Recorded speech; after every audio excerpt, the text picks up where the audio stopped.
మంచం మీద అసలు ఏ కొత్త బట్టలు కానీ ఏవీ తీసుకెళ్ళి మంచం మీద పెట్టరు. దూష్యము. అసలు నేను ఇంకా నిక్కచ్చిగా మాట్లాడవలసి వస్తే మంచం మీద శరీర త్యాగం చేయడాన్ని శాస్త్రం అంగీకరించాలి. మంచం మీద చచ్చిపోవడానికి కూడా ఒప్పుకోలేదు. అందుకే వాడి ప్రాణం పోతోందంటే దింపేస్తారు మంచం నుంచి.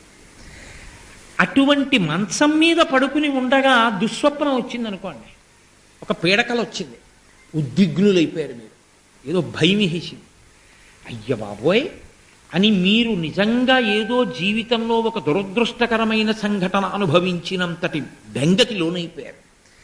ఇప్పుడు అటువంటి దుస్వప్నం వచ్చిన దోషం పోవాలి అంటే ప్రాయశ్చిత్త కర్మ అని ఉంటుంది, మరునాడు చెయ్యాలి. అది చేస్తే పోతుంది, ఆ దుస్వప్నం వచ్చిన దోషం విరిగిపోతుంది. అథవా నిద్రలేస్తూ గజేంద్ర మోక్షాన్నంతటినీ ఒకసారి గుర్తు చేసుకోవాలి.